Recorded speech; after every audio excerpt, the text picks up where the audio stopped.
Hello, everybody, wherever you may be, from coast to coast and sea to shining sea. Welcome back to the Shack in Oregon. It's Ham Radio Live. Thank you so much for joining us today. A very special show. This is show number 240, a special dedicated show to W1AW and the history of the ARRL. Oh, man, I hope you enjoy it. A lot of work and a lot of time and a lot of history here. I hope you enjoy this show. Wherever you may be around the world, please subscribe. We don't monetize the channel. We ask that you just subscribe. It helps people find the channel who just might have an interest in getting themselves into amateur radio. A very happy Friday, July 9th to everybody around the world. Welcome back to the Shack. It's good to see all you guys. It's been way too long. First in the Shack from the state of Wisconsin, Stephen Bangry. Hello to you. It's good to see you. Welcome back, my friend. Welcome back to Ham Radio Live. It's so good to have you back. My goodness. John Hummel Newell, all the way in Canada. Welcome back, my friend, to you. Thank you, pal. Victor Echo 5, Juliet Hotel November. It's been a long go, man. This has been a lot of work to help get Miley back to health. Bergsgard, all the way in Norway. It's a pleasure to see you, my friend. Thank you for coming from Scandinavia today. Kevin, my dear friend, Mike Zero, Mike Charlie Lima. It's great to see you in the UK. Happy Friday evening to you. Stephen Bangery, Kilo Delta 8, Fox, Quebec, Lima. Thank you, Stephen. Good to see you as well. It's my brother Bob on Wi-Fi. Hey, if you'd like to get an amateur radio, man, we want you to come in. It's a great time to come in amateur radio because sunspots help our signals actually work. Sounds nerdy, I know, but it really works. Yeah, sunspots are the radiation that moves into our ionosphere and allows our HF signals to go farther. That way we can make calls from maybe California to Australia or from New York to South Africa. It's brilliant. Get a hold of Radio Club near you. Any one of these clubs will help you. All you need to do is just get a hold of them in the Contact Us bar, fill it out, tell them where you are, and they'll help you find a radio club near you. First of all, we're celebrating them today. The history of the American Radio Relay League. Find them online at www.arrl.org. Good people. They'll help you find a radio club near you. If you're in our wonderful folks in UK, and this is a radio club that really deserves a lot of recognition. The Radio Society of Great Britain does quite a bit of work to help people get licensed and on the air in into ham radio. Find them online at www.rsgb.org. In Canada, the Radio Editors of Canada are right there to help you get licensed. Hit the Contact Us bar. Let them know who you are, and they'll help you find a radio club near you to help you get on the path to get your license. Find them at www.rac.ca. In Japan, the Japan Amateur Radio League can be found at www.jarl.org. And in Australia, the Wireless Institute of Australia is found at www.WWII.org. And if you'd like to email the show, say hello, maybe you've got a comment or a suggestion for a show idea, please hit me up, cqhamradiolive@gmail.com. If you'd like to support the channel, our whole purpose here is to help people find out about amateur radio and get themselves into it. Please donate via PayPal, cqhamradiolive@gmail.com. Helps keep the show alive. We have so much to talk about today. Contest calendar, de-expedition, special events, the history of the ARRL and W1AW, and I hope you like it. This should be a show unlike no other we've ever done. So I do hope that's something that you all enjoy. Andy Cowley's here. His call sign in Great Britain. Andy, I forgot it. Mike Zero, Mike Charlie Lima. I forgot, Danny. I'm sorry, but he's in the UK and he's joined us today. Andy, hello, and a very happy Friday evening to you all the way in the UK. Thank you, my friend. Indeed, thank you. Jody as well. Kilo Bravo 4, Victoria Papa from Tampa. It's good to see you. Thanks, Jody. Great to see you from Florida. I hope the weather's good, and I hope you guys are, doing better from that hurricane. What a mess. I mean, what a terrible, terrible storm. 5-9 in East Tennessee. That's Jeff. November 4, Papa Oscar Delta. That deserves some applause. I'll take a 5-9 in Eastern Tennessee anytime. Thanks, Jeff. All right, let's go over the contest calendar real quick for this weekend. Contest calendar this week, the big one, of course, is the IARU HF World Championships. Yeah, bands are going to be stacked, so get ready. Here's what it looks like. The IARU HF World Championship starts at 1200 Zulu on the 10th, runs through 1200 Zulu on the 11th. It'll be CW, phone, it'll be just all over the place. You're going to have a ball, 160. 80, 40, 20, 15, and 10 meters. You can do single, multi, you can have multi-multis, you can have lots of fun with this. High power, 150 watts or greater. Low power is 150 or less. QRP is 5 watts, okay? The IARU headquarters would be your exchange, okay? So IARU 1, 2, or 3, right? Plus a signal report and your IARU society. So those are your signal reports. Make sure that you give those if you're a non-HQ resident, if you're not an HQ, exchange, so you don't belong to a society, just give a signal report and your ITU zone number. So whether it's zone 1, 2, or 3, pretty simple to do. Find this information online in the description section of this video. I have it for you right there. The expedition calendar, still plenty going on. Greenland right now, Oscar X-ray 3, Lima X-ray, operating out of Greenland. Yep. This is happening on HF plus 6 and 4. Spare time operation. Find the information right there on the right. I'll have this information as well to the link where you can find the information on this the expedition calendar. St. Helena, Zulu Delta 7, Golf Bravo. That's going to be done by Golf 3, William India Papa. It's going to be HF operation continuing on until September the 30th.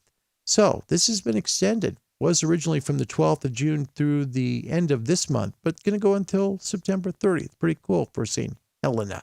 Djibouti, Juliet, 20, Echo Echo. That'll be a good one. It's by Foxtrot 8, Foxtrot Kilo Juliet, HF, QSL by EQSL. There's going to be no cards on this one, so keep that in mind. Alaska, Kilo Lima 7, Romeo Romeo Charlie. So KL7, Romeo Romeo Charlie. That's going to be pretty cool. And this is from ADAC. So this is like from, Anchorage or Fairbanks from ADAC.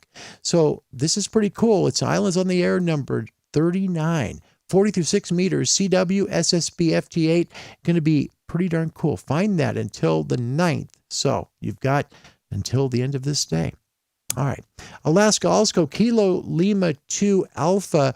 It's going to be done by a Kilo Lima 2 Alpha Air Park Community out of Wasilla, Alaska, 160 to 6, CW, FT8, 100-watt vertical dipole, QSL information out of there out of Coeur d'Alene, Idaho.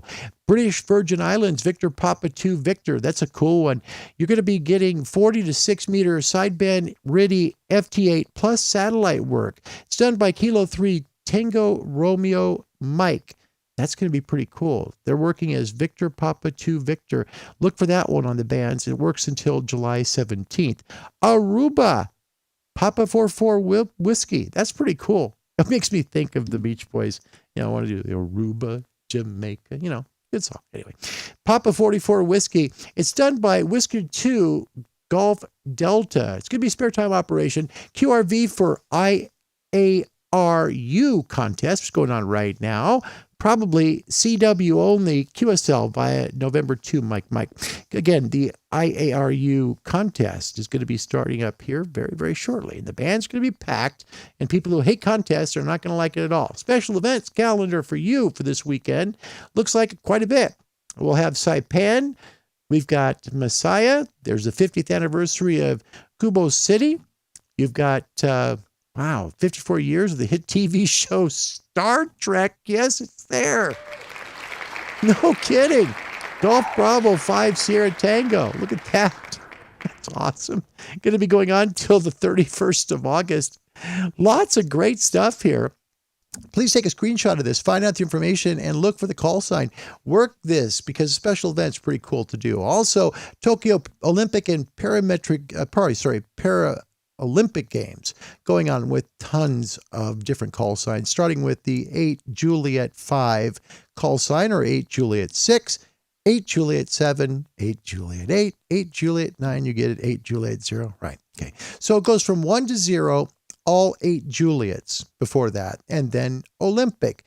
They're working all modes. See if you can work them. QSL via the JARL. 800th anniversary of the birth of Alexander Nevsky. Special call signs available out of Russia. R800 Alpha November, R800 Alpha November Golf, R800 Alpha November Lima, R800 Alpha November November, R800 Alpha November Victor, and R800 Romeo Alpha November are active until the 30th of June, but I hear that's still going on. So take a look for it. Find them. They're working out of St. Petersburg, Russia. All right.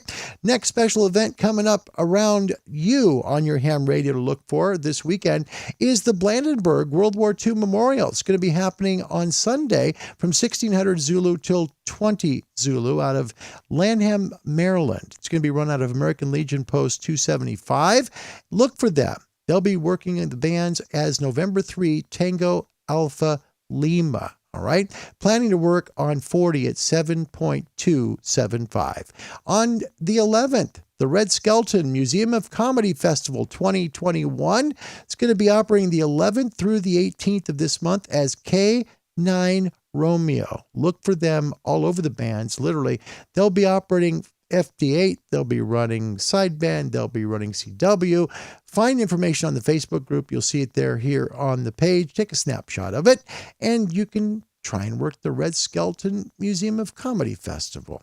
Also, special events, tons of them this weekend, memorializing the first chairman of the FCC, K5 Sierra out of Aberdeen, Missouri. Shiloh Amateur Radio Club.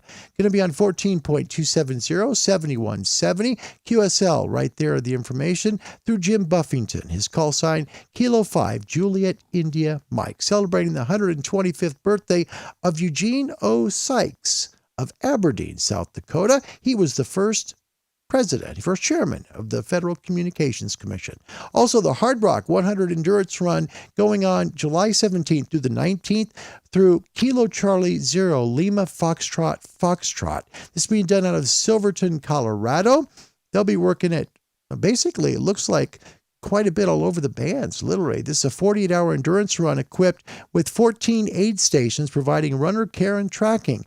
Ham operators are needed to provide voice communications throughout the duration of the run. Stations are accessed through either a hike-in, four-wheel drive, or card drive. If you want information, find it there at https://www.hardrock100.com. Final special events, John Glenn's 100th birthday celebrations happening from the 18th of July and only running on the 18th. Now, this is going to be from 1300 Zulu to 21 Zulu, so just a few hours there, 8 hours in all. Kilo Yankee 8 Charlie out of New Concord, Ohio. You'll find them on 14.290, 14.275, 7.275, and 7.240. QSL information is right there. We also have on the 19th, Public Safety Cadet National Conference, going to be running the 19th through 22nd. Find information right here. They'll be on 40 meters at 7.725 and then on 75 at 3.975. RGSB's got some special event. Yeah, look at this. It says it's the 4th of July, but see, look, it's careful. Coventry ARS is running 2 special event stations until May 2022. It's celebrating Coventry being the city of culture. Golf Bravo 1, Charlie Oscar Charlie, and Golf Bravo 8, Charlie Charlie Charlie. Going to be running most days with Golf Bravo 8, Charlie Charlie Charlie, passing between members of the club. Dates and times may vary. Find out the information on the RSGB website. ARRL News for you. Elsa has made landfall now, and we know all about that. Many of you have been so active in tracking the storm and keeping people safe. We want to thank you for your hard work and dedication. Ham radio is excellent at taking care of people in emergency situations, just exactly like this. All right. Now, we know the IARU has the Big DX contest this weekend. Well, W1AW/KL7, so an Alaska call, is going to serve as the ARRL headquarters station for the IARU event. W1AW/KL7 will be in Alaska to serve as ARRL headquarters. That's the HQ station for the International Amateur Radio Union HF World Championship competition. tomorrow and Sunday. All right, they're going to provide radio amateurs an opportunity to work W1AW as well as the state of Alaska. Use of call sign W1AW slant KL7 has been authorized from 0 UTC on July 8th until 23:59 UTC on July 13th. November Union 1AW, the IARU headquarters station, will also be active as November Union 1AW slant 5 in a multi-operator distributed operation from the ARRL West Gulf Division. That's Texas and Oklahoma. Going to be on CW and SSB 1.8 to 28 megs. Look for them on the air. Going to be a great contest. Really will be. Solar flare. You know, we had our first X solar flare. Yep, back on the 3rd of July. A lot of radio amateurs may have been wondering, what the heck happened? Where'd the lights go out? It was the first X-class solar flare in 4 years. It blacked out HF propagation for a time all over on July the 3rd. Now, the last time this happened, literally, was, if you take a look, quite a long time ago. The last time this happened was way back in 2017. First X-class solar flare of solar cycle 25. There'll be more of these to come. Just the way this stuff works, okay? It's just the way it works. All right, let's say quick hellos, and we'll try and make sure we at least get you folks proper notice and a big Friday hello. Thanks for coming back to the show. I know we've been away a while. I thank you for your patience. I'd get into all that, but this is such a special show honoring W1AW and the ARRL, but I just don't want to get into the personals here today on this one. Okay, first of all, let's say quick hellos to folks who haven't checked in yet. First of all, we've got Mr. Irvita. It's Ed, Kilo 7, Bravo, Charlie, Echo. Hello to you as well. Thank you for joining the show today. It's good to see you. Martin on the night shift again, singing the Commodores hit, Pop Echo 9, Tango India Golf. Martin, it's always nice to hear from you. Thank you for being here. And Jeff, November 4, Papa Oscar Delta. Yep, there's some good stuff coming this weekend. And that's my little cousin, Michelle. That's my cuz right there. I love you too, sweetheart.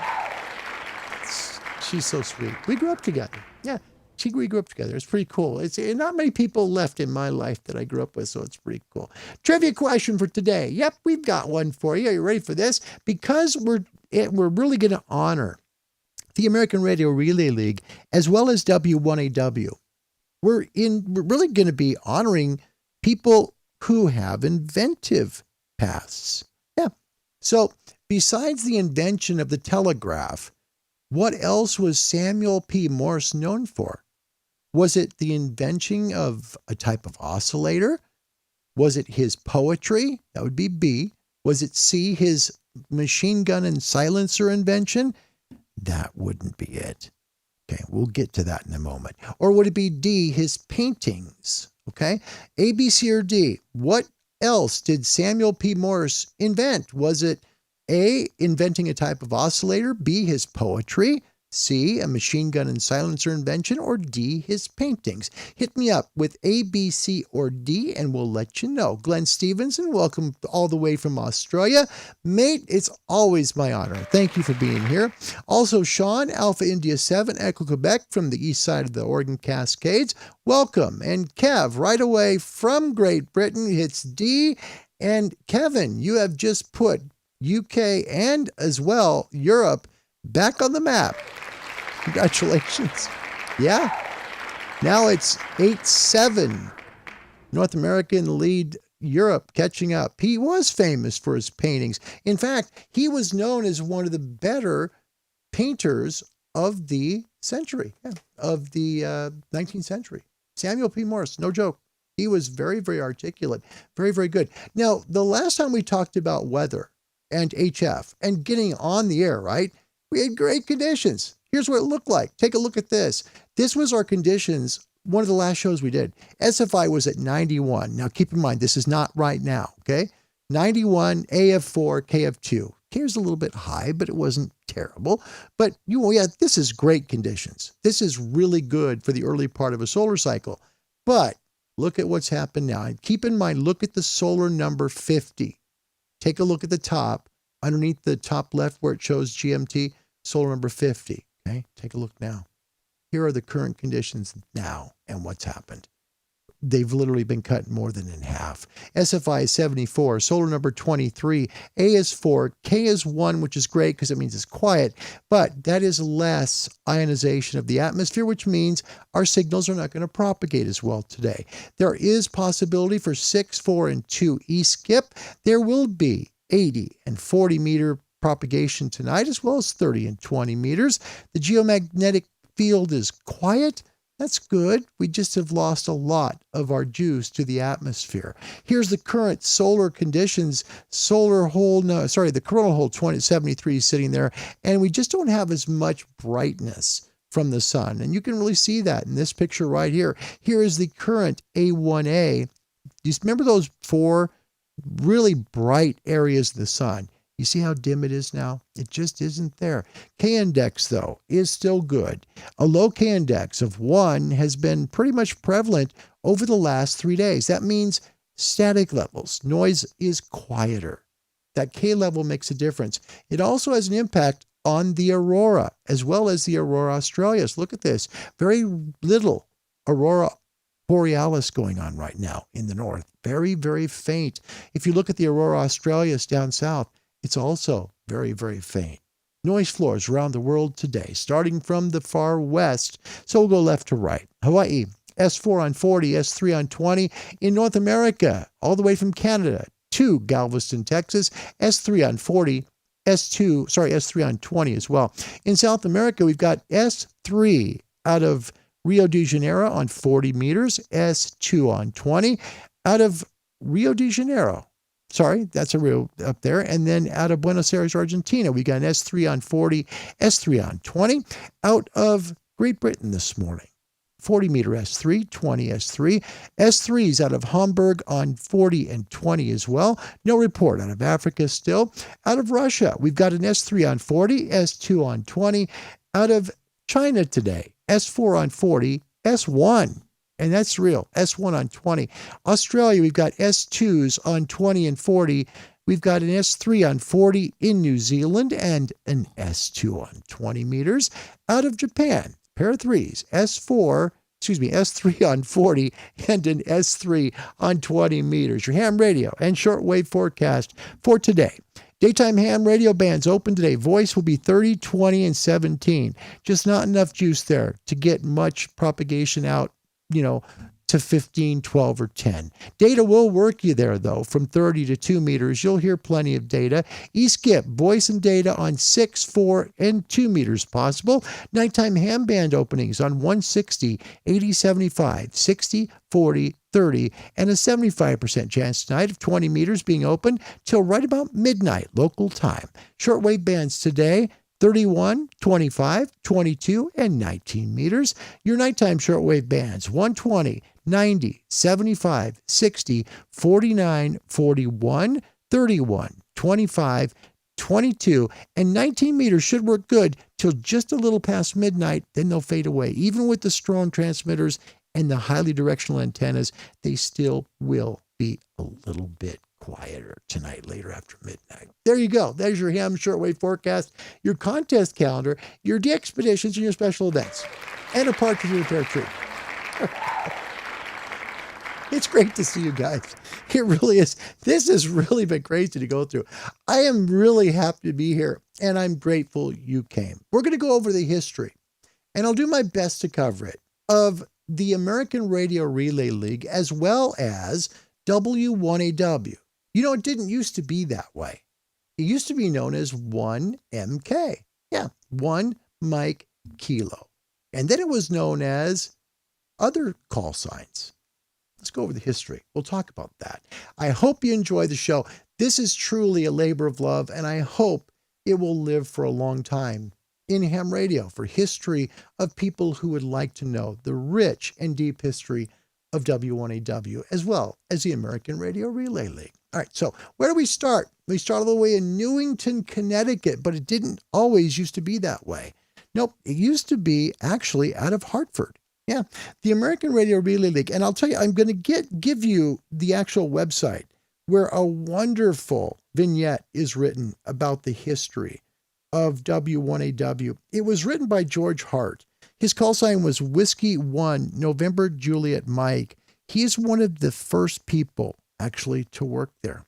Now, when Hiram Percy Maxim, who was the founder of the American Radio Relay League, began in 1914, remember, that's when he founded ARRL, okay? But that's not when things got put together. That didn't happen until 1924. Yeah.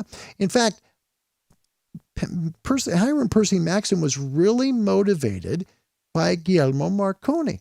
He loved the idea of radio. In fact, he thought the wireless invention of Marconi was absolutely fantastic. Now, Hiram Percy Maxim was an inventor.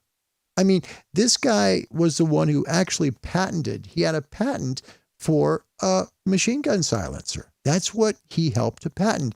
He also was an automotive engineer and a graduate of the Massachusetts Institute of Technology. He was a brilliant man.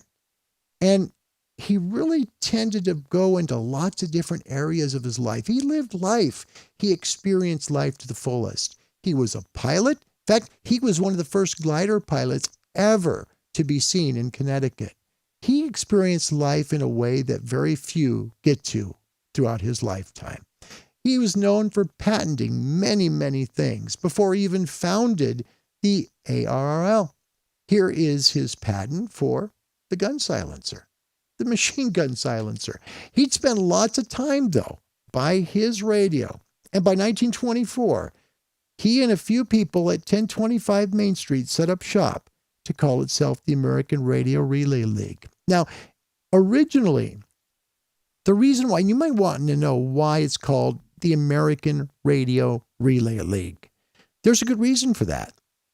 It's not called the Radio Club of America or the Wireless Club of America for a reason.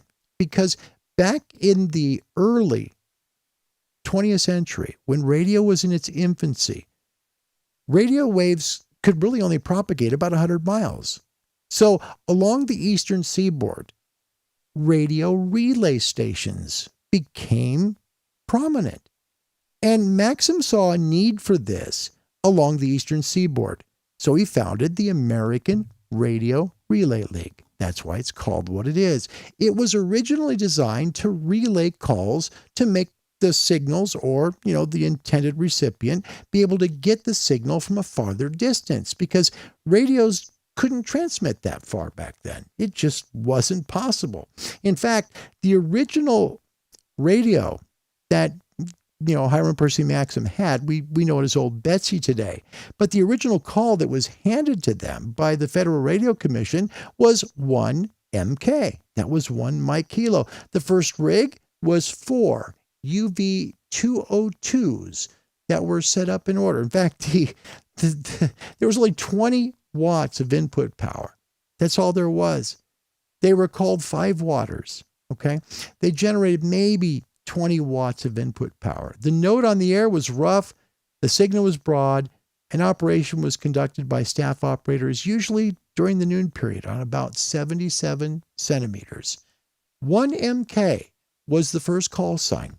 It originally went into 1 MK, but keep in mind, back in the day when the ARRL first began, operation was all by CW. There was no phone.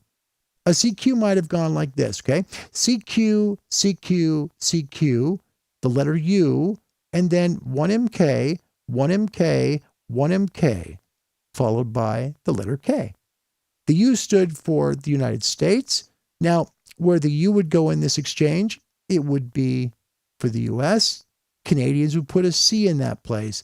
Other countries similarly used the first letter of their country's name in that place as well. Later, as DX started becoming popular and propagation possible, it was decided to include the first letter of the continent. Thus, the U was replaced by NU for North America, right? C by NC and so on. This was all unofficial. In fact, not until 1929 did all prefixes denoting the country actually become official. Getting back to the first station, okay? Contacts during the noontime period were pretty scarce. So what would happen was people would come in after hours and work DX. The biggest DX that originally came from 1MK was to Holland. it was to the Netherlands. That's not too bad for a receiver that only put out that kind of wattage, right? It was literally maybe 10 watts. The receiver was a then all-familiar Schnell detector and a one-step of audio amplification using a UV200 and a UV201, respectively, entirely staff-built, of course. It was a sensitive thing, but not very selective, powered by a storage battery for filaments and B batteries for plate supply. Both the receiver and transmitter were often out of commission because most of the people that worked back then at the American Radio Relay League were tinkering with them to make them work better. So the 5-watters were eventually replaced by more modern tubes in subsequent rigs, being operated from headquarters. But 1MK was to be heard prominently on the air, sometimes with a quite raucous note. It was no disgrace in those days. In fact, the most important thing was just getting out over the air. Now, in 1928, responsive to membership demand, the board of directors authorized an official from the HQ station, which would be ARRL at that time, located somewhere away from headquarters. They wanted to actually put the station itself with its antennas away from the office. Okay, by then, it moved to 1711 Park Street out of Hartford, and the hiring of an operator who attended full-time became a priority. After a lot of searching and negotiation, the station was installed in, of all things, a National Guard building at Brainerd Field in Hartford, Connecticut. Now, this created a problem because this is a sensitive area. You had to have a National Guard troop and a ham radio operator operate the station. Well, they finally found that person. His name was Robert Parmenter. He was from Kentucky, where he operated under the call sign 9 Oscar X-Ray, 9 Tango Whiskey, and several others. The main transmitter consisted of a pair of UV204s on 80 meters, purchased from Heinz and Kaufman. This transmitter was a work time for many, many years at W1MK. It was a workhorse for them. Power was furnished by a motor generator set, which delivered DC with just a trace of ripple, giving the signal a distinctive whine back in the day. The station location was on a floodplain, and that was a good thing and a bad thing. It was near the levee of the Connecticut River, and it provided excellent ground characteristics for 1MK. It boasted a whopping signal that stood head and shoulders above everything else on the band. The station went on the air in September of 1928. Hiram Percy Maxim, still alive then. Robert Parmenter at the key. Parmenter was an excellent operator and devoted a lot of time to the station, both on the air and in building maintenance. So here he was, making sure we had code practice and, various announcements. And he's also trying to keep the station going. Other transmitters for additional bands were added under his guidance. And then in 1929, when the International Radio Telegraph Convention happened in Washington, D.C., provisions went into effect. 1MK then became W1MK. All right. Now, ARRL locations changed. Remember, they originally were there on Main Street. Then they went to Brainerd Field, but they weren't there for long. For almost 8 years, the station represented ARRL headquarters on the air, Parmenter doing most of the operating, supplemented at times by other staffers as necessary. In 1933, Robert Parmenter returned to Louisville, Kentucky, and a new career with then-station WHAS. Since W1MK had many scheduled commitments, staff members had to take over. The brunt of this operation was performed by a couple of wily hams, Ev Batty, W1UE, F.E. Ed Handley. His Ev Handy call sign was Whiskey 1 Bravo Delta India. And he was also, by the way, in charge of ARRL communications. And Arthur Hebert, W1ES. He was the league's treasurer. There were other names that appeared on the log back in the day, but one of the people that were the most important ones that were hired at the time was the person to succeed Robert Parmenter. His name was Hal Bubb. His call sign, Whiskey 8 Delta Echo Sierra. Bubb had probably the biggest impact on W1AW in its history. He really did. He appeared on the scene and took over the functions formerly performed by Robert Parmenter, and later became W1JTD.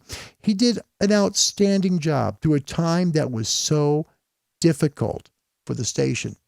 This was just after they went on the air. Here's 1AW, one of their first QSL cards. As you can see, Hiram Percy Maxim is the owner, shows the street address there, right? And then you see it signed by him as well. Well, once they became W1AW, things changed. Now, W1AW was the last call sign for Hiram Percy Maxim. And it's in his memory and the memorial station itself at ARRL in Newington, Connecticut. That's why it's there. It's in his memory and in his honor. It's an amazing thing. Started in February of 1936. And what really happened that turned this to be important was a terrible flood that hit in 1936. After a very, very heavy snowy winter in late 35, early 36, and extremely heavy non-seasonal rains, more than just the normal amount of rain for Connecticut, the area around Hartford was completely flooded. The station was completely destroyed. The original station around W1AW at that point was just a few pieces able to be salvaged. The top picture here shows what it used to look like. And then the bottom picture here shows what it looked like after the flood. So a search went to try and find a brand new building. And by 1938, they got this new building started and they got it finished. That is the building we now know as W1AW. That's it. That's exactly what it looked like back then, kind of. Little bit of changes. We'll get to that. In February 36, before the flood, Hiram Percy Maxim, who was called the Old Man by that point, became a silent key. The ARRL Board of Directors, meeting in May of that year, voted to establish a new headquarters station in his memory. They appointed a sum of money for the purpose and put Ed Handy, whose call sign was W1 Bravo Delta India, in charge of the project. Now, Al did quite a bit of work. He really did. But it was Hal Bubb that really put everything together. Literally, at the time they had 5 65-foot poles of western red cedar purchased and waiting at the site where W1AW sits now. Actually, how it was put together was the local utility company, in their volunteer time, came over to put those 5 poles up.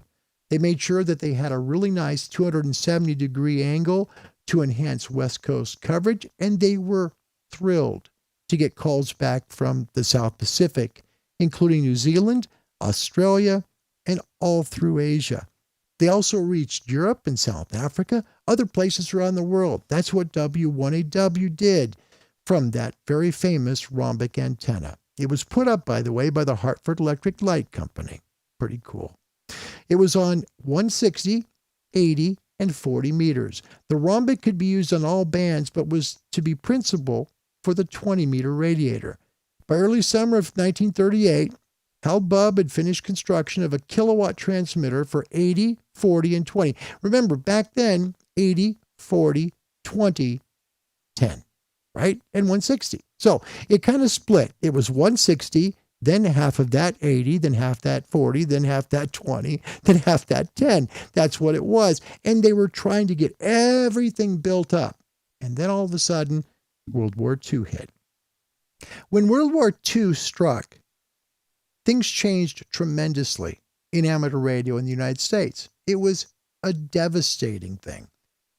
W1AW and its building and its towers, and of course all of the antennas and all of the communications equipment, was requested to be taken by the U.S. military. W1AW Board of Directors said they had no problem with the military using their equipment and using it as much as they wanted, but they could not take it off premises. So the government shut them down. They had to stay quiet and dark until the end of World War II. They performed a great service before World War II really began, I suppose. Right at the very beginning, I should correct myself there. When World War II began, they were the ones who let amateurs know around the country to cease broadcasting. In fact, many broadcasters would come back, hams, I shouldn't say broadcasters, would come back and say, I have permission. It's okay. I've got permission to broadcast. We're okay here. And it wasn't W1AW's job to tell them that they couldn't. It was just their job to let them know. That was it. So they basically would tell them to cease broadcasting, cease operation, I should say, immediately. In fact, one of those voice messages might sound something like W3XXX from W1AW. By order of the FCC, all amateur communications to cease immediately. They sent bulletins on all bands on which they were operating every hour, both phone and CW. This continued into January. Then they contacted the FCC, and the FCC was surprised they were still broadcasting. They couldn't believe they were still on the air. They told them to shut everything down. So they turned the heat off. They drained the water tank, and amateur radio had just gone off to war. The building stayed, for the most part, empty, without heat, without cooling, and without water until the end of World War II. And the ARRL really stepped in at the end of the war to try and get the amateur bands back for all of us. When the Japanese surrender in 1945 happened, on October 31st of 1945, W1AW took back to the air on spot frequencies only by special dispensation of the Army and permission, of course, of the FCC. Permission was granted to send bulletins concerning progress being made in restoring the amateur frequencies to civilian use from their wartime military training status back to the amateur radio service. So, finally, at the early spring of 1946, amateur radio was back. They were back on full operating schedule at W1AW with nightly bulletins and code practice, general contacts and participation in all league and on-the-air activities. Hal Bubb, though, it was time for him to move on, but boy, did he put in a lot of work at W1AW. Helped him set up a new station, helped them restore that station after the war, and finally was able to move on to a new career. W1AW received its second paid operator, in June of 1950, believe it or not. His name was Murray Powell, W1QIS. He became the second op at W1AW. And things gradually changed. They went from the cedar poles to towers. As satellite came in, they moved a satellite tower in with satellite antennas. As ham radio evolved, W1AW has also evolved. Let's get in and let's take a look at W1AW. First of all, here's their headquarter building. This is actually where all of your money goes to help people have jobs, to do the various components of ham radio, as well as to lobby the FCC and various, agencies to make sure we keep our bands and are able to stay on the air. Here's where lots of the paperwork gets done. But the actual building itself, where the broadcasting is from, is still the old building that was built in 1936. They refaced it. They put a little bit of differences to the inside. They changed it all inside from what it used to look like. In fact, the person who wrote this vignette said a person that came in before they did the change would never recognize it as the same building. It was made to look like headquarters. Headquarters before was all the way in Hartford, which was about 5 miles away. But notice the similarities between the two buildings. The red brick. That's the way they wanted it to look, so it would be the same. All right, let's take a look inside W1AW, and this is from a few years ago. I did want to get you one that's more current. There is something more current on there. Please, if you want to look at it, it's on from the Vienna Radio Society page. I'm really good at checking with people to make sure before I rebroadcast any video, even though this is just YouTube, that I try and get permission. And they were kind of saying, well, you need to find out, get it from our board of directors, and I just do the right thing. So this is from the ARRL. It's from a few years ago, but it's the inside of W1AW and headquarters, the real headquarters at W1AW. Enjoy. Welcome to the ARRL webcast tour of W1AW. We're happy to have you visit and hope to show you around. The property is located on Main Street in Newington, Connecticut, just a little south of Hartford. This is the first view most folks have as they arrive at our facilities. W1AW has been here since the mid-1930s. Here, the main building, the towers, and W1AW are located in a quiet neighborhood. Because it's out front, a few people think the W1AW is the main building. But the real main building, built in the 1960s, is much larger and sets further back off the road. W1AW is the flagship station of the ARRL, and its call sign comes from Hiram Percy Maxim, the old man himself. We have 4 towers. Our main antenna is 120 feet tall and carries 20 and 40 meter beams. There's also a tower for satellite communications. But even with 4 towers, space is tight to accomplish all that we want to do. W1AW is open weekday to visitors, and tours are conducted daily. And if you're a licensed radio amateur, you can even operate from W1AW, but you'd better expect a pileup, as it's a popular contact. So let's join Jeff Fox, K1GF, and go inside to meet station manager Joe Garcia, NJ1Q, and see what's happening. Hi, everybody, and welcome to W1AW and the ARRL, the American Radio Relay League. I'm Jeff Fox, K1GF. If you have never been to W1AW, then this is going to be a great day for you. W1AW is basically the mecca of ham radio. It is certainly the most well-known set of call letters in the world. It's a station that is heard all across the world. And you'll see why in a couple of moments. We're going to take you on a tour, let you see everything you need to know. And to do that, we need this guy. This is Joe Garcia, who's NJ1Q, and you are the station manager. This is your baby, right? This is my baby, yes. Yes, the station manager, chief cook and bottle washer. I'm responsible for not only the physical plant, but also all the broadcast side of it, all the transmissions, as well as all the visitor operations that take place from here as well. All right, I know we have a lot to see, a lot to show everybody, and let me tell you this. If you have never operated a really well-equipped station, you're going to be very impressed by what's here. But let's talk a little bit about the past, because there is a little bit in the way of a museum here at W1AW. Yes, there is. Generally, the parts that we have here were used at the original station, which is actually located about 5 miles to the north of us. And there are also some pieces that are just indicative of the time for amateur radio. Now, we have them on display here, but they're only part of the actual museum. In addition to these pieces, we also have Old Betsy, which is a real spark gap transmitter? This is a real spark gap transmitter. We would apply a high voltage through the key, it would spin, it would arc at the points, and of course it would be in tune with the Morse code right through here.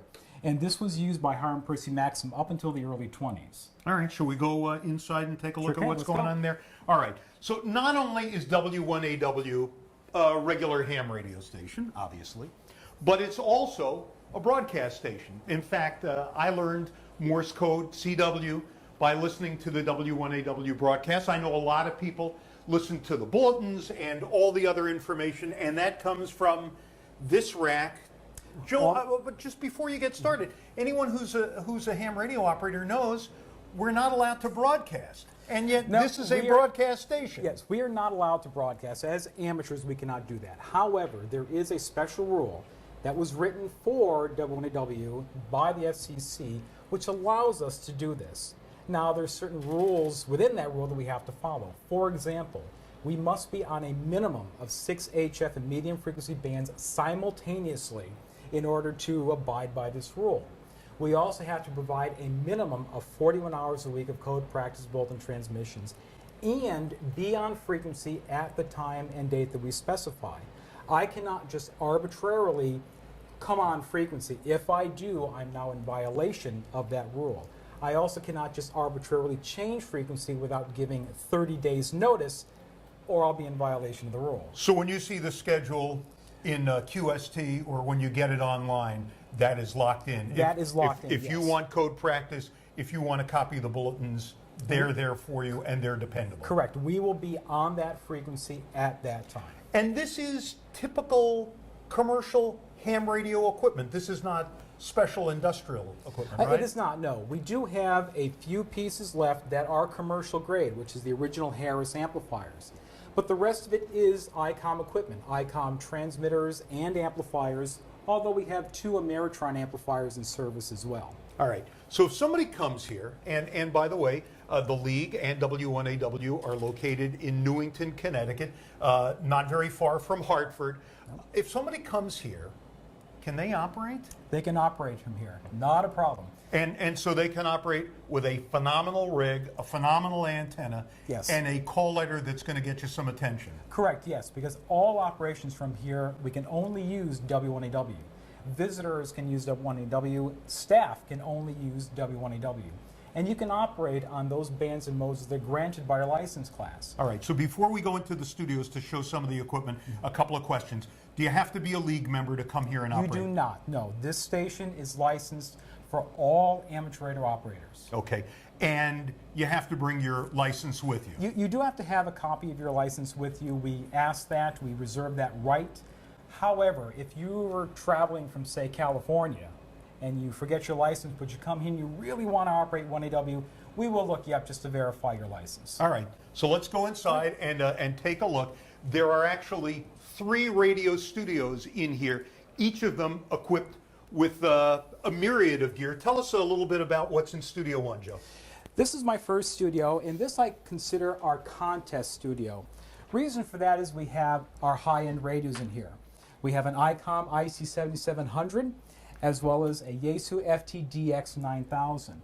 And when I say contest, it's generally all the major operating events will be operated from here. Now also, this equipment is used for casual operations as well. And visitors can operate using phone communications, digital, or even CW. In fact, I actually enjoy it when visitors come in here and operate CW. And I have to tell you, I love coming in here to operate CW. It's a great station. And let me tell you, if you've never had a pileup come back to you, come here, and lots of times you get a pileup come back to you. Yes, because we're normally not on CW, and that's only because a lot of the visitors just do not wish to operate it. So when we do operate on CW, we have the pileups because they hear 1AW, that we're operating CW, we're operating with high power monoband antennas, so we definitely get the word out, as it were. So when we do operate CW, generally there are pileups on the other end. And I know that W1AW QSL is 100%, We right? QSL 100%, yes. We also use Logbook of the World 100%. And I found this funny. A couple of years ago I came here, and I've been licensed since I was, like 16 years old. And we found in the log and a QSL from when I had spoken, I don't want to say how long ago, but it was not recent. It was a few years back, yes. But you save all the QSLs, all the logs? Yes, we save all the logs, all the QSL cards. Now, we do give out some of the QSL cards as samples to students, usually for science fairs or whatever, but we never discard them. We keep every QSL card that we receive. All right, shall we go to studio Sure. number 2? Second studio? Yep. Now, this one's a little bit smaller, right, Joe? Yes, it is.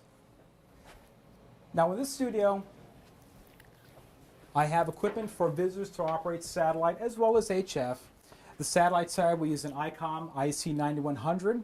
We track the satellites using either Nova for Windows or Orbitron, and of course, these programs control the satellites. So the operator pretty much just sets it to the satellite they want, and it tracks it automatically for them. Now, we also run a WinLink 2000 enormous packet node in here. So amateurs who are involved in the WinLink 2000 system can connect to us and use us to transmit and receive email over RF. Okay. And this is cool. This is a software radio, right? This is a software-defined radio system. This is the Flex 5000A. Essentially, this is the transmitter. It is a box that is attached to a computer. We've hooked up the keyboard and the mouse and the monitor. The antenna connections go to the box. The software interface is used to control the radio. All the functions of it are pretty much the click of a mouse. Right now I actually have it on 10 meters. We're monitoring one of the operators there, and you can see the audio level rise and fall with their signal. And right. this can be considered the future because it is all software defined. Everything is done in the box. All right, should we go to number 3 now? Number 3. All right, come on. And we have, as it turns out, a couple of operators in there right now. There is actually a RTTY contest this afternoon and some other operating going on. But this is number 3, and this is really, you use this mostly for contests? Contests, but generally for visitor operations. Now we have for visitors a Kenwood 590, a Yaesu FT 5000, and a 756 Pro 2. Right now we're operating on 10 meters, just making contacts. 10 recently has been very active. So when I can get visitors on, I will throw them on 10 meters. Now, how often do you get visitors? Every day? Yes and no. It is seasonal. I mean, right now we're in the middle of winter, so we do not see a lot of visitors. We begin to see visitors as spring comes on, and of course in the summertime we're very busy. All right. So come on out here and let's talk a little bit about if somebody wants to come and operate W1AW. Just drive up and say hello? Pretty much, yes. It's first come, first served. You do not need to make a reservation. The only time I do ask for reservations if it's large groups coming in to operate. When I get large groups in, generally studios are filled. So if I know ahead of time, I can get everything set up for them. They can come in here, I can plant them on, they can just start operating W1AW. All right. Now, obviously, you know, this is a huge commitment on behalf of the league, and so there is a fund set up to help support W1AW. You can see more about that by going to the league's website to ARRL.org, ARRL.org, and there you can look at the W1AW fund. Contributions there not only help to buy equipment, but also maintain the equipment that we have here, and also maintain this building, which is separate from the ARRL headquarters, and is not the newest of all buildings, though it looks great inside. Yeah, it isn't. I mean, this building was built and completed in 1938. It was inaugurated on Hiram's birthday, September 2nd, 1938, to maintain the station operations for W1AW and ARRL headquarters as well. All right, now I know a lot of you are watching this live on Sunday, and we're thrilled that you're here with us. But when we're done, we're also going to take a version of this and make it on demand, so you can watch it or you can show it to people. Correct, at yes. any time. We would very much like it if you showed it to members of your club or to friends or family who might be interested in ham radio. You know, ham radio is a hobby that has been around, good Lord, since there have been radios. Pretty much, yes.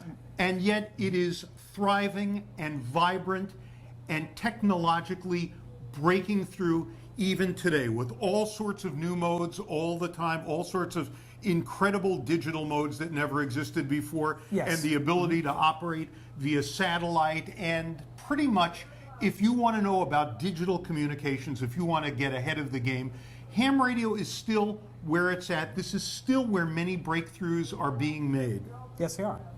So thank you so much for joining us. Oh, let's come back. One more place. station. Come Yeah. on, one more station. I almost said goodbye too soon. Come on in. That must be the flub that we were so concerned about. This is what we consider our digital station. We run D-Star radios here, the ICOM ID1 and the IC2820.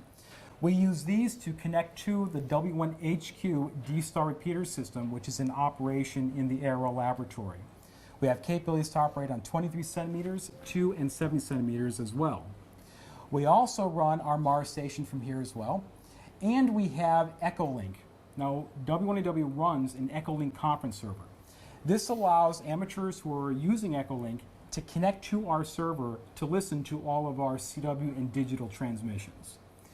You have it here right now. We're actually connected to our system, and there are two hams in addition to us who are connected right now, probably wondering where the transmissions are, but we're not on frequency right now. All right. And people can listen to code practice and to the bulletins and all those things? Yes, it's done in real time. So in other words, this runs according to our particular So schedule. if you go to ARRL.org, or if you check your copy of QST Yes. and look for the operating schedule, whatever it is there, you can find it via Echolink. Correct, yes. It will say the conference server name, which is W1AW BDCT. If you use Echolink, you'll probably see there are two instances of our call sign. You do not want to connect to W1AW, you want to connect to W1AW BDCT. Okay. And finally, when I came here, there's a radio I had never seen before, and it just this just looks so mysterious. This is a Rode and Schwartz. This is a This is Rode new Schwartz on me. HF transceiver. It's often been called a spectral analyzer with an antenna. And this was a radio that was designed by Rode and Schwartz to be used by government agencies for listening on other frequencies. We'll just put it that way. The issue they had, and it's built, by the way, and like a brick. I mean, this is correct. this is one solid radio. Yes, it is. It's a very solid radio. It's an extremely sensitive radio as well. In fact, although you may not be able to catch it, but there's actually sensitive settings here that we use within this radio. I mean, this is a very, very sturdy radio. It's a very sensitive radio, and it's here for visitors if they want to play with it. It's normally not part of the complement, but we do have an antenna that can be used, and it's here for visitors. Now, there's an interesting story with this radio, that this was built for the government, for monitoring purposes, we'll put it that way. The operators were not able to properly tune it. So Dr. Odie there installed a tuning knob right over the speaker grid. So this was not an original part of the equipment? This was not an original part, no. And this allowed the unit to be tuned. Well, eventually it fell out of favor, or they just felt they couldn't use it anymore. So this particular radio was put up on eBay, and Dr. Odie purchased this and donated it back to ARRL for our use here. All right. So you have now been to W1AW via video, but we really would like you to come and visit W1AW in person. This is the kind of trip, if you're a ham radio operator, if you've been interested in ham radio for any length of time, you really need to come here. There is something very special in walking through the doors and coming to this station and understanding the history behind it and the really the inherent respect for everything that ham radio stands for. Because though there is one hobby, ham radio, it's really a myriad of hobbies. You know, there are people who are interested in contesting and CW and RIDI and digital modes and satellite and emergency communications. And we're all sort of separate and we're all sort of together. Yes, but we are. this building is where it really all does come together. And until you've been here, you really don't know how it feels. It just really is special. Yes, so it is. thank you so much for the welcome. tour. Thank you very much. We really appreciate you being with us. This is Joe Karsha. He's NJ1Q. I'm Jeff Fox. I'm K1GF. 73.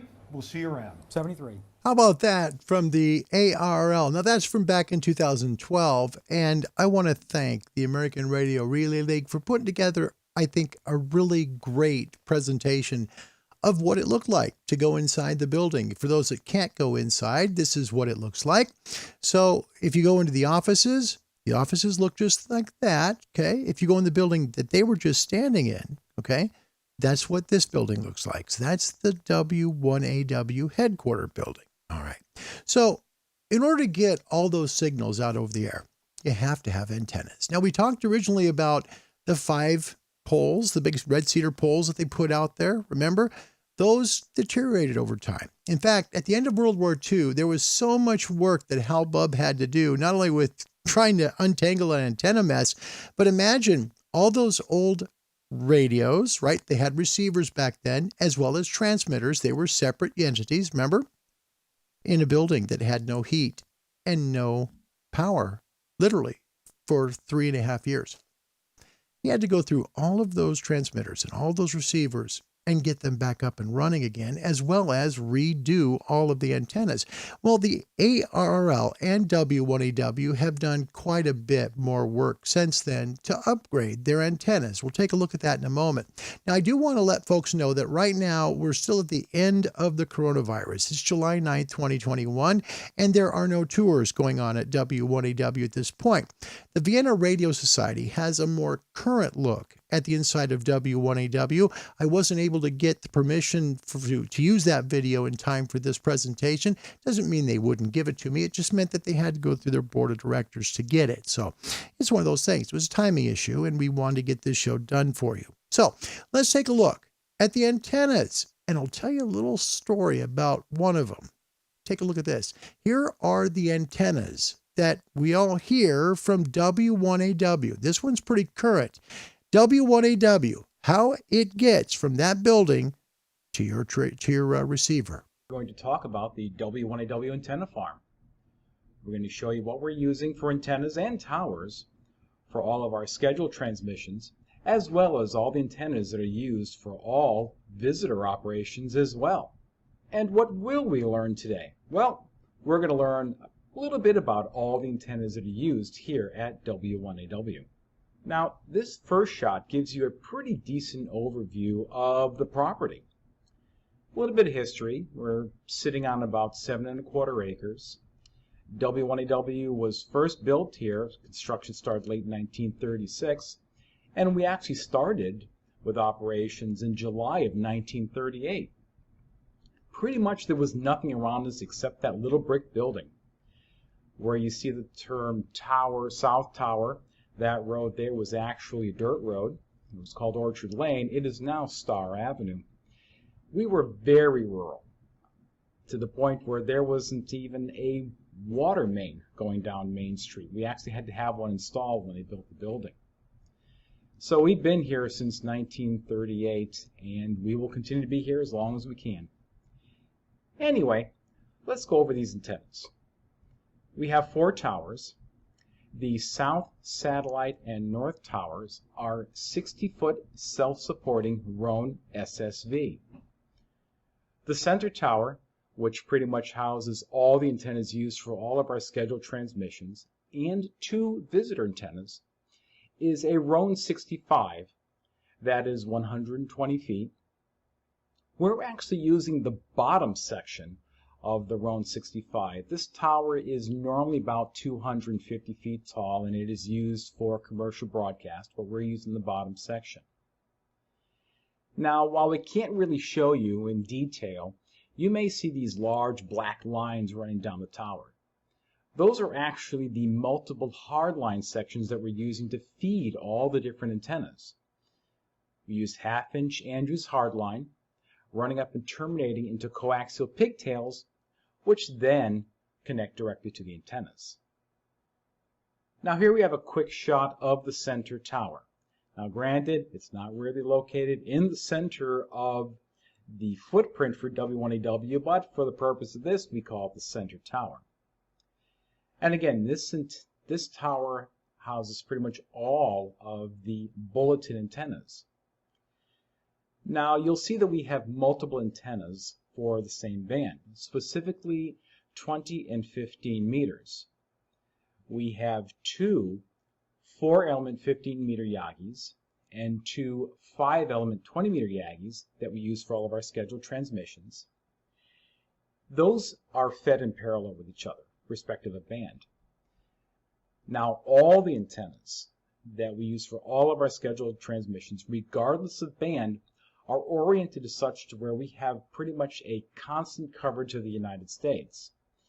In the case of 20 meters, these 2 antennas are oriented such where we have coverage from, say, VE1 all the way down to the Panhandle, Florida. And by that, we're actually talking about the 3 dB power points. So if you were to look at our total pattern, we have close to 270 degrees of coverage.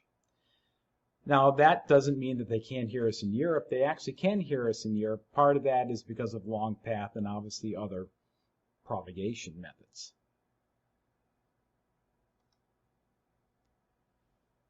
Now, this is the top of the 120-foot tower. What you're looking at right now is the rotatable 5-element 20-meter Yagi. And just above it, you just kind of can make it out, is the 2-element 40-meter Yagi, again used for all visitor operations.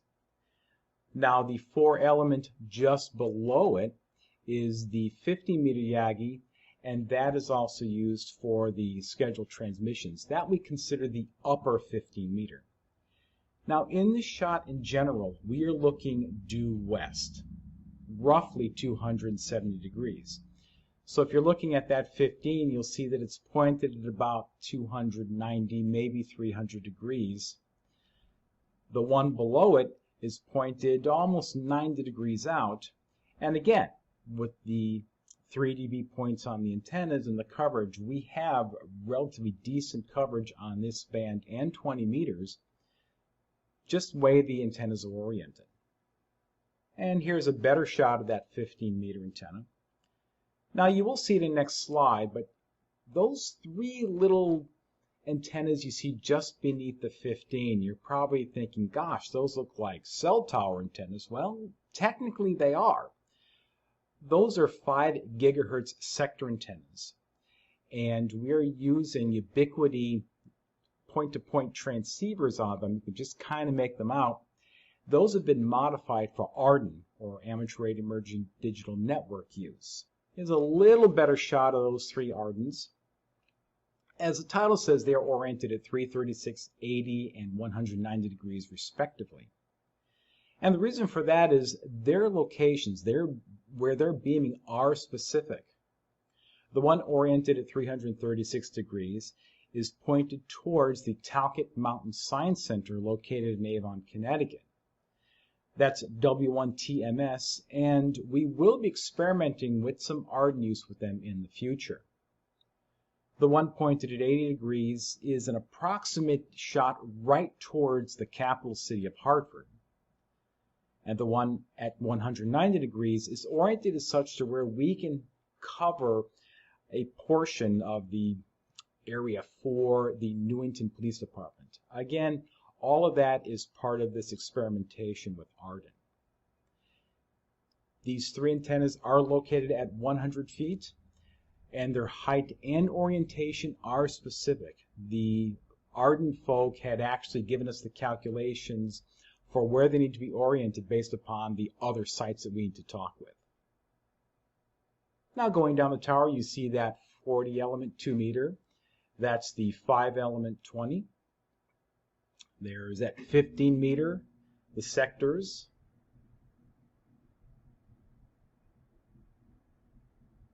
And of course that is the other 20 meter. There's the 40 meter. That is used for bulletins. The 10, the lower 15, and we're going to round out with the 5 element 20 meter Yagi. Now this is our south tower. The south tower houses both antennas we use for all of our scheduled transmissions, as well as visitor antennas. Now what you see here is the 3 element 17. This is oriented towards the west, and this is used for all of our scheduled transmissions on 17 meters. The two 6 meter loops, they are fed in phase. We actually have a phasing harness between them, and that is used for all of our scheduled transmissions on 6 meters. Here we see the top of the south tower, and from top to bottom we have 12 meters, 15, and 30 meters. Now the 30 meter 3 element Yagi is a pretty hefty antenna, and that gives us a pretty decent signal on 30 meters, considering it's a monoband antenna and there's some appreciable gain on it. All these antennas are used strictly for visitor operations. And here we are looking up the south tower. First antenna you see there is the lower 6 meter loop, followed pretty much by the upper 6 meter loop. There's the 17 meter 3 element, and now you see the big 30, the 15, and the 12. Just a little news about that rotator. You can just see it under the rotator plate and where the thrust bearing is located. We use all Orion rotators here. For our satellite work, which we'll be seeing in a few minutes, we're using Yaesu G5500 series.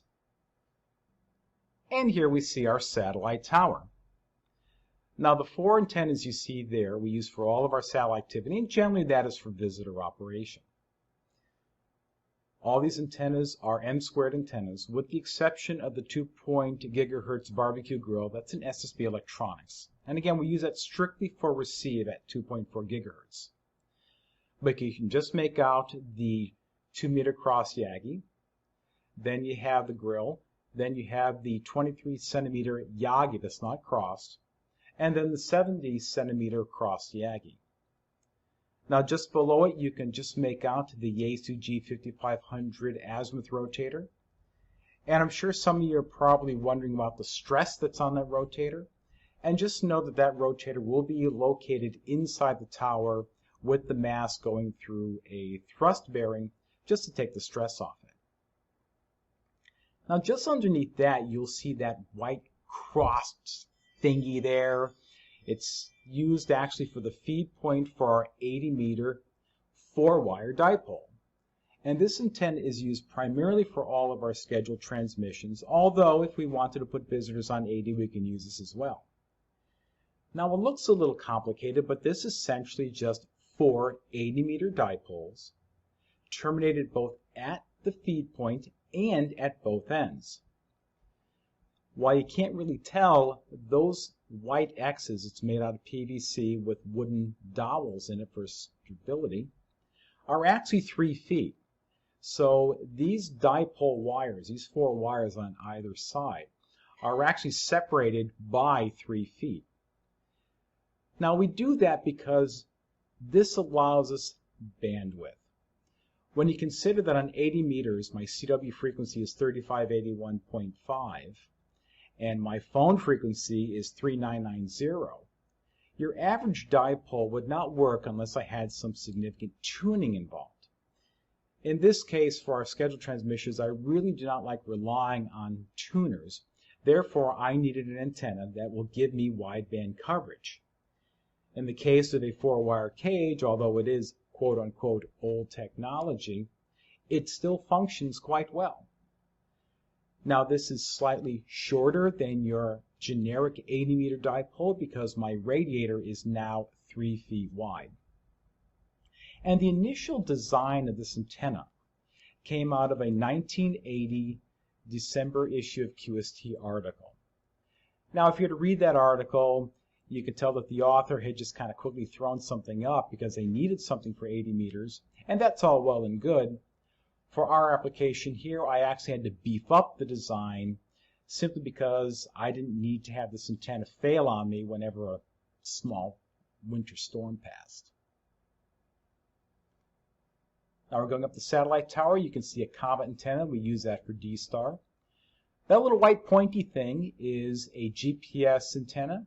We use that to feed a GPS receiver that we use to provide a 10 megahertz reference signal for all my test equipment here. This side arm is used to house the K9AY terminator loop. Whenever we get on 160, we pull it up. You can just make out a 10-9 TD90, that's a folded dipole, which will be replaced. A 2-meter Yagi, which we use for just generic work on 2 meters. The back side of the 80-meter cage. And of course, you're looking at the underside of the satellite array. Now here we have our north tower. There's a lot of stuff going on in this tower here. We have our isopole, 2-meter isopole antennas that are used for our APRS and our WinLink work. We have a couple of comet antennas that are used for other D-Star frequencies. Now you can't quite make it out, but you see the little arrow pointing to the quadrilateral antenna. And that we use for our weather satellite reception. We like to receive NOAA, the NOAA Pictures APT satellites, NOAA 18 and 19 specifically, and we use that antennas with a receiver and now actually an SDR.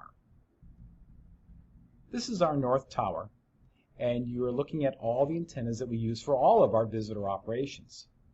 We start off with this big, massive 9-element. This is the 9KHW from M², which we use for 6 meters.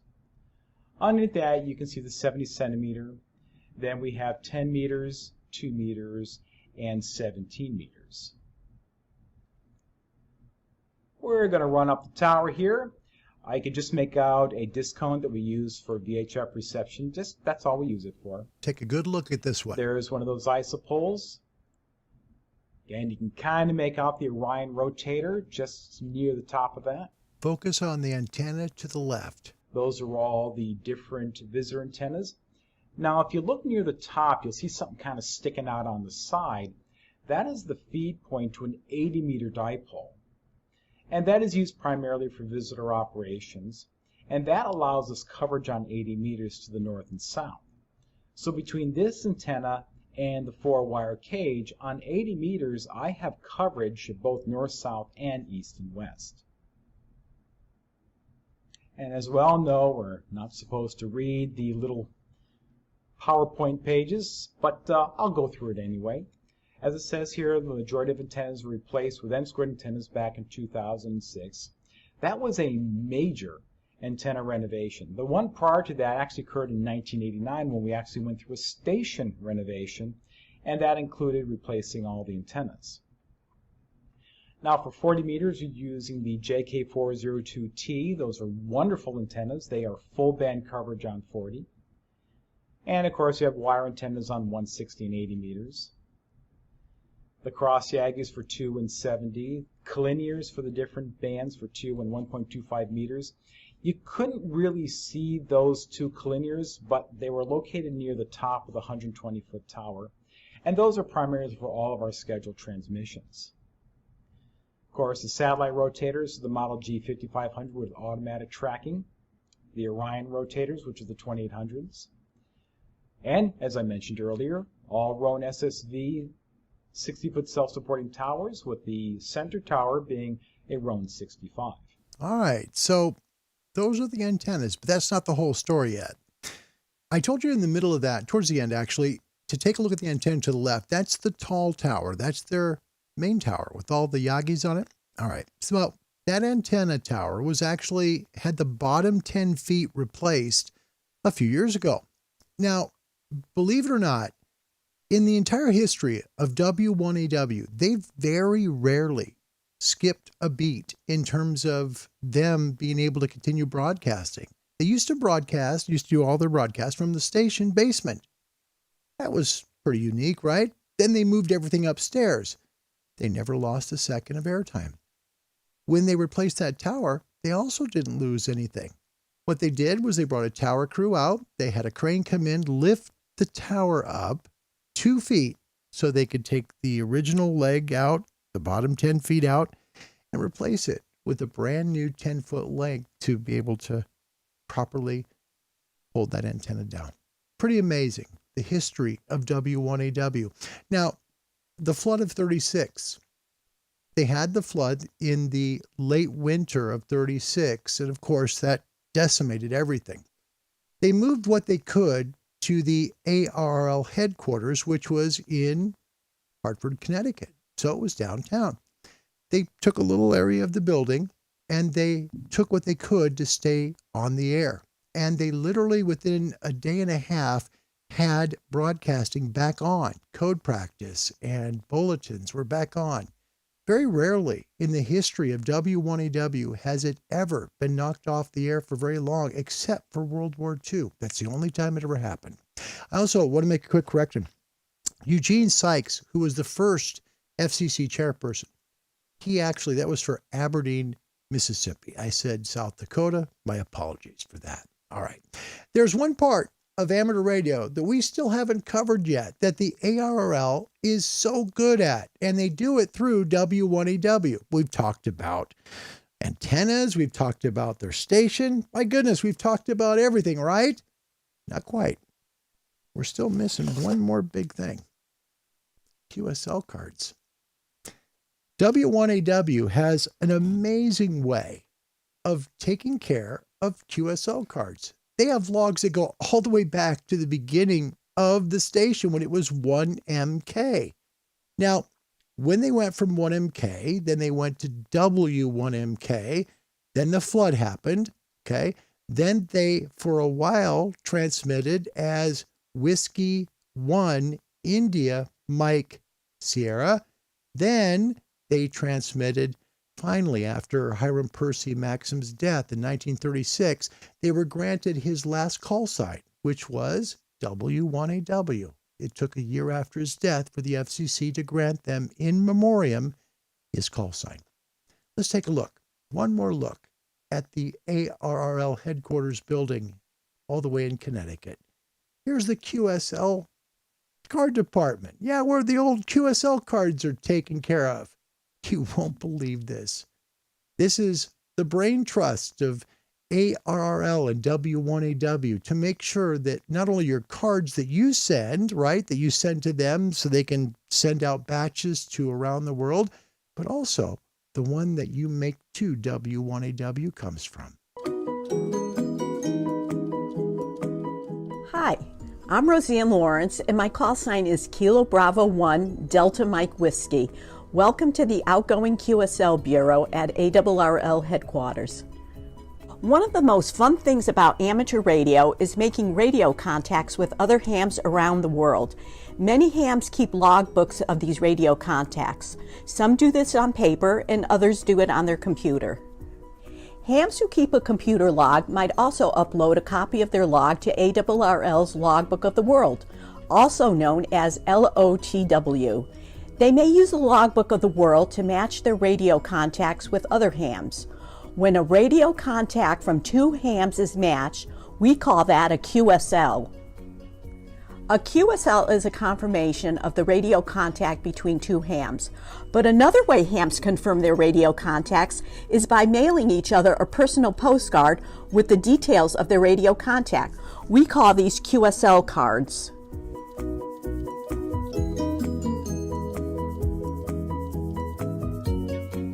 Ham radio operators have been exchanging printed QSL cards for generations. QSLs, whether recorded in ARRL's Logbook of the World or collected as printed cards, are even used by hams to qualify for different awards. There are awards for making contacts with all 50 U.S. states, or even for the contacts you've made with 100 countries or more. Come on in to the ARRL Outgoing QSL Bureau.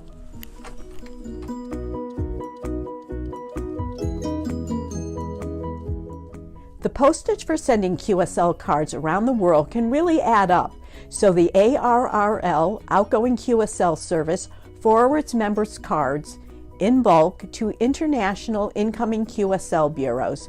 There is a minimal fee structure for using the QSL service, and the fees are considerably lower than regular postage.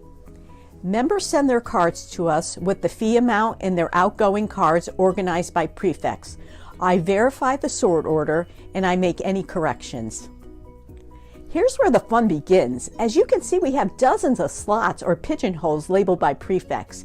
In many cases, each slot represents a single country, like JA for Japan or DA for Germany. I then insert each card into the correct slot.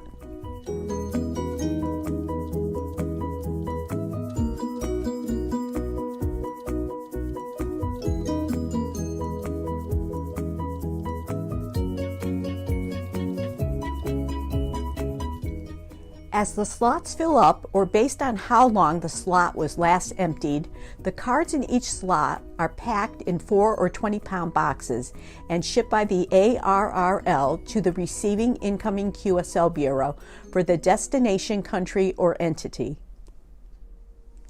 Members often ask how many QSL cards we sort and ship each year. Not that long ago, over 1 million cards were shipped in a single year. But as more hams use online logging, like the ARRL Logbook of the World, the general trend in sending printed QSL cards has been decreasing. QSLing continues to be a popular activity, and we at the ARRL Outgoing QSL Bureau continue to sort and ship hundreds of thousands of QSL cards each year. Thanks for visiting the Bureau.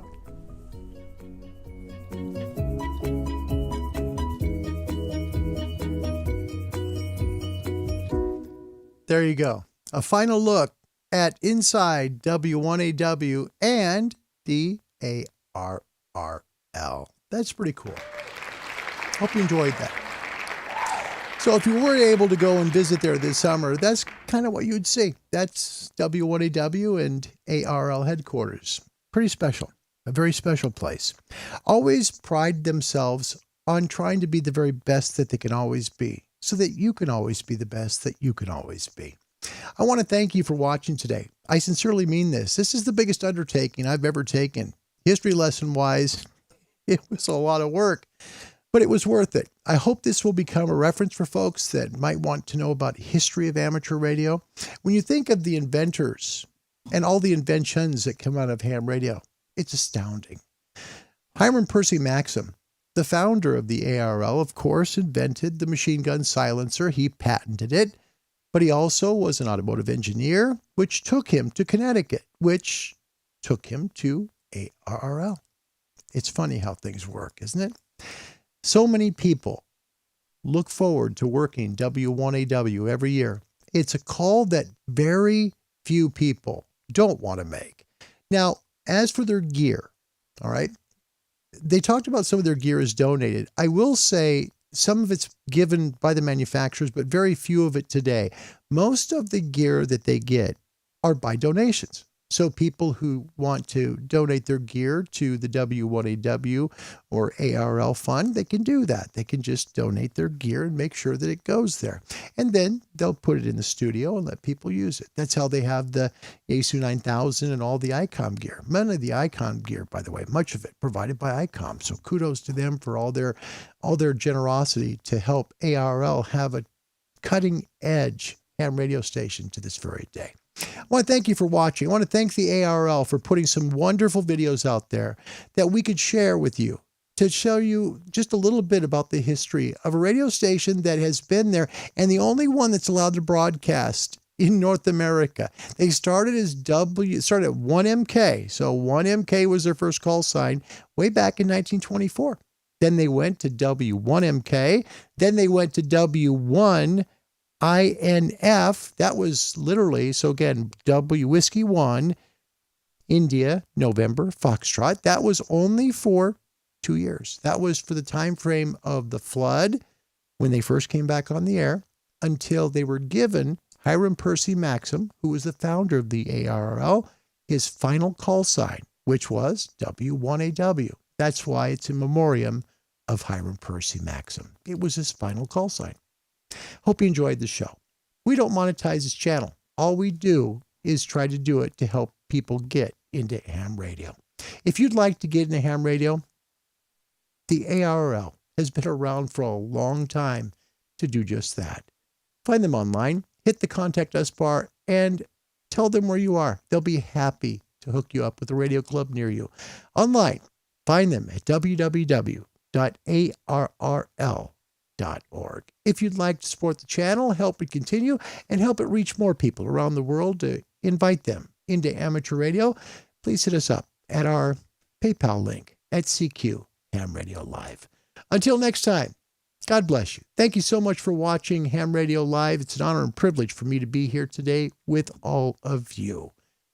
Until next time, my name's Larry. My call sign's Kilo 7 Hotel November. God bless you from Oregon, and thank you for watching Ham Radio Live. Goodbye, everybody.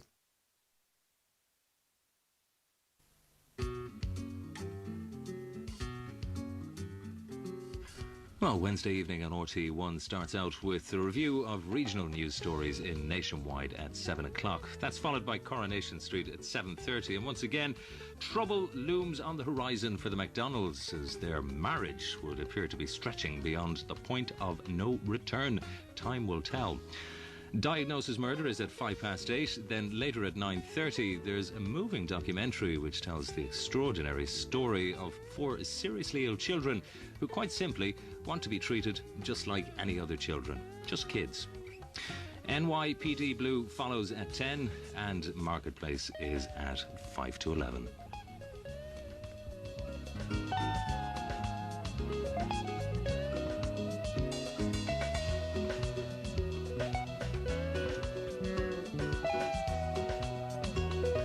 Well, on Network 2 tomorrow evening, hopefully there will be live coverage of the big match between Portugal and Jack Charlton's Republic of Ireland. Programme will begin at 7:30, kick-off at 8, so you'll not miss any of the action should the action go ahead on the field of play. And if that is the case, you're not going to miss any of the action on Coronation Street either. That's here on RT1 at 7:30, so fingers crossed. Hopefully that rain will stop. Well, that's all for tonight here on RT1. Hope you enjoyed our film. Until next time, from Colin Quinn, our director this evening, and myself, Noel Ferguty, a very good night to you. Do sleep well. Good night.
but was